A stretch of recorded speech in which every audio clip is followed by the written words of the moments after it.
Bonjour à tous, nous sommes ensemble pour quelques instants de guidance autour d'une question qui peut peut-être vous tarauder en ce moment. Et nous allons donc aller chercher un petit peu dans les oracles, les tarots, ce qui pourrait parler correctement euh, de la réponse que vous attendez.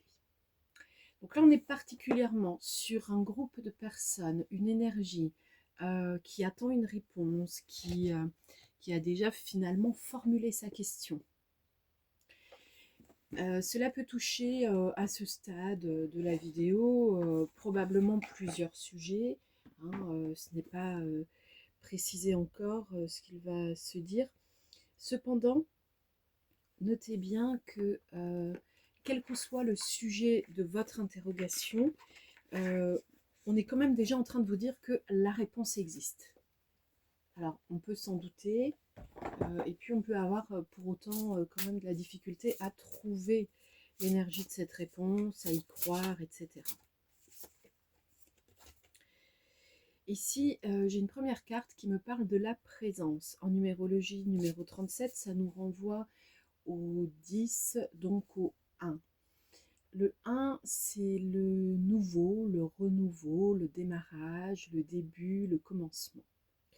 Ça peut être aussi l'initiation, euh, la sensation eh bien, de devoir emprunter un nouveau chemin pour enfin comprendre un peu mieux ce qu'il se passe en soi et ainsi de suite. La présence, eh bien là, c'est assez clair, c'est être présent à soi-même. Puisqu'on vous dit que la réponse existe déjà, c'est qu'elle est déjà dans vos énergies. Si elle est dans vos énergies, ça veut dire qu'elle elle se voit, elle est visible, elle est perceptible à l'extérieur de vos énergies également, puisque l'être humain est un être psychique en co-création avec les autres, sur la base bien souvent de projections inconscientes. La présence, c'est la nécessité de la présence à soi-même. C'est la nécessité en fait de se connaître pour mieux faire avancer son existence sur Terre.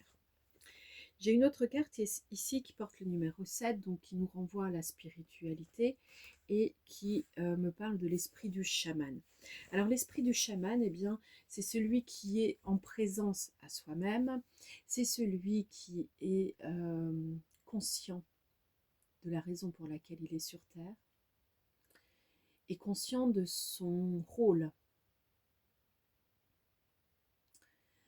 Un chaman, c'est aussi quelque part un alchimiste.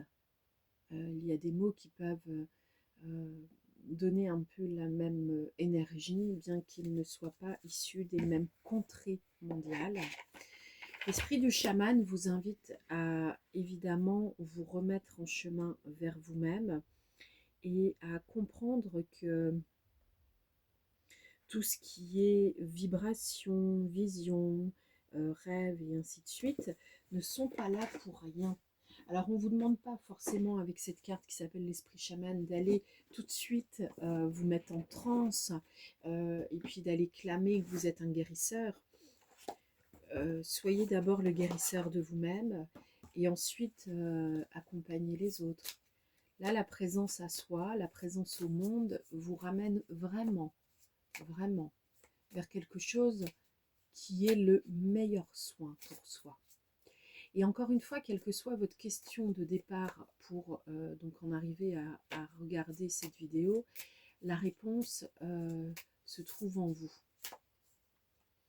Avec un autre jeu, l'oracle temporel, nous allons prendre un petit peu plus d'informations.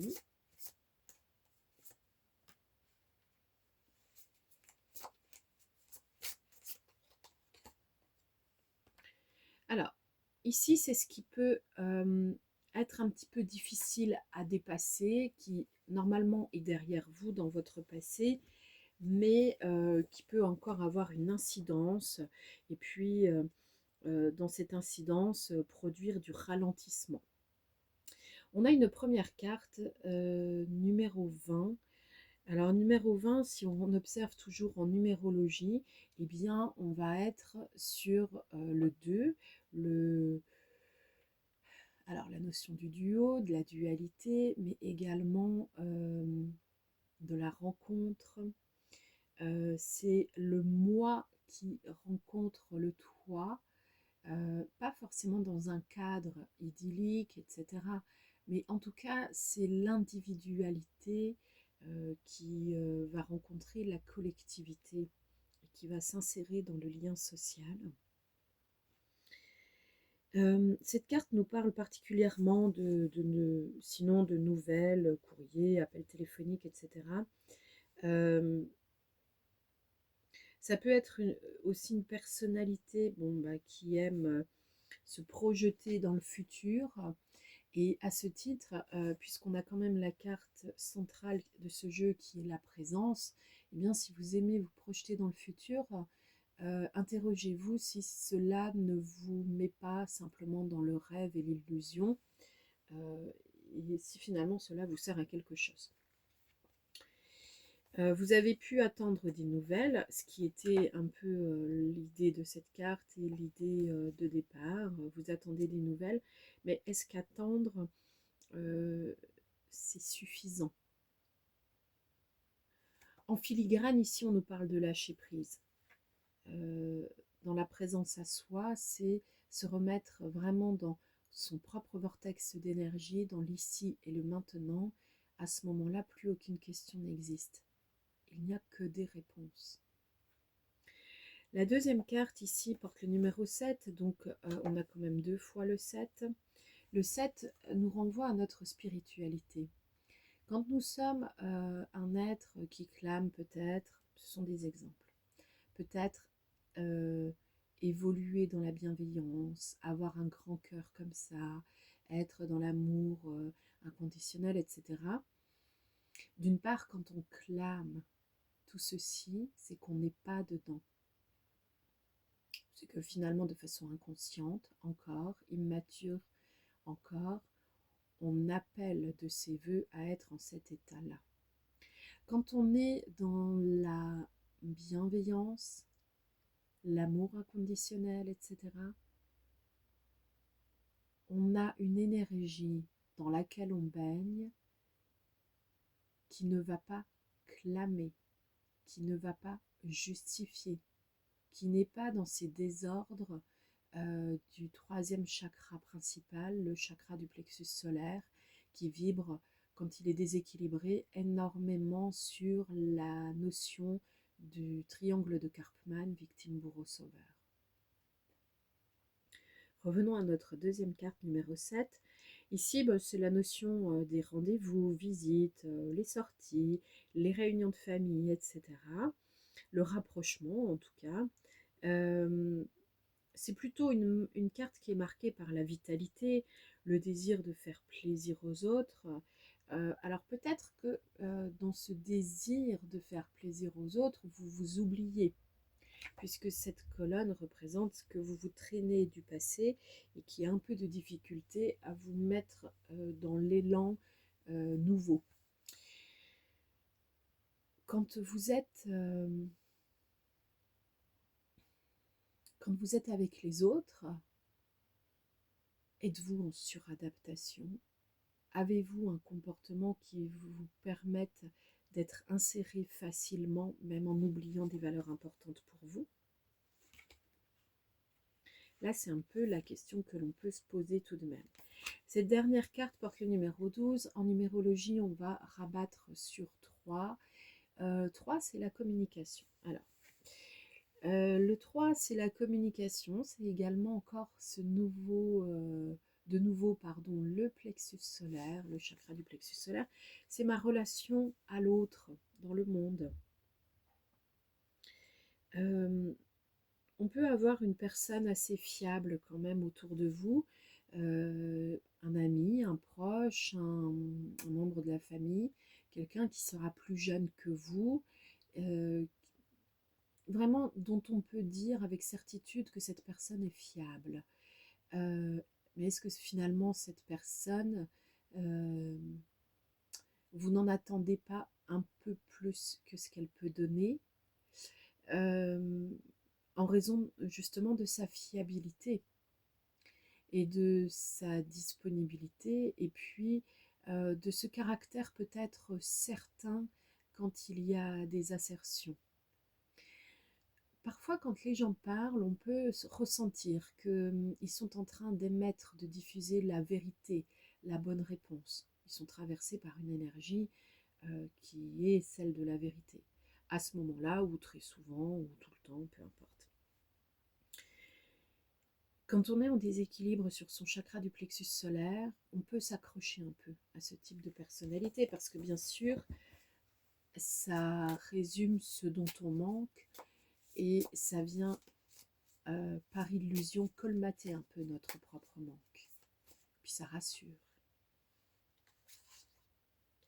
Alors, ici, nous avons d'autres cartes qui arrivent. La 19, c'est ce qui va vous porter un petit peu vers les solutions. Alors, la 19, elle, quand même, elle va reprendre un petit peu des informations qu'on a déjà données.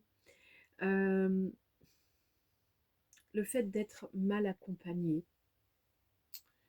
Le fait d'être mal accompagné, même si vous avez une personne fiable autour de vous, ça peut être simplement le souhait d'utiliser les autres, de s'appuyer sur les autres.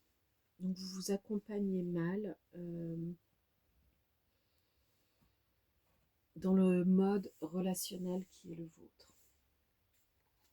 Ça peut aussi être une femme, une énergie féminine qui ne s'accompagne pas bien par autosabotage. Pas forcément pour utiliser les autres de manière inconsciente, mais là pour le coup, c'est par manque d'utilisation de ses propres capacités.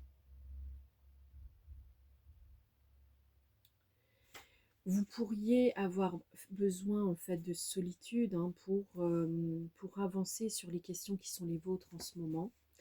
Faites plus clair en vous. Ici, on a le symbole du cancer, donc ça nous parle principalement du mois de juillet. Ça peut être aussi la période de l'été, puisque derrière, enfin en dessous, ici, on a eu le lion, plutôt la période du mois d'août. La période de l'été, bien souvent, c'est quand même le symbole de quelque chose qui va être réchauffé, chaud, chaleureux, lumineux, en son plein potentiel d'expansion. Donc là, on est en train de vous dire que ça peut peut-être prendre un peu de temps, mais c'est assuré. C'est assuré. 2 fois, on nous parle d'une temporalité quand même. Sur 3 cartes, c'est énorme dans une même colonne. Donc, on vous dit oui que, quelle que soit votre problématique de base, tout va être mené à bien, tout va devenir de nouveau chaleureux. Alors, de nouveau chaleureux, ça ne signifie pas que, par exemple, si vous étiez en bisbille avec quelqu'un, cette personne va revenir, tout va aller bien, réconciliation et compagnie. Non, pas forcément. Là, en fait, on vous ramène à votre propre présence, à votre esprit transformateur. Donc, on vous invite à transformer en vous ce qui vous permettra de sortir finalement de la dépendance aux autres, dépendance aux nouvelles, aux informations, ce qui va vous redonner du souffle.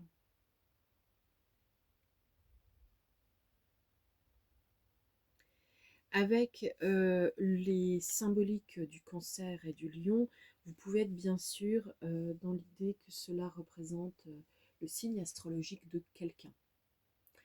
Mais c'est aussi la capacité à passer d'un état à un autre, puisque les deux se suivent.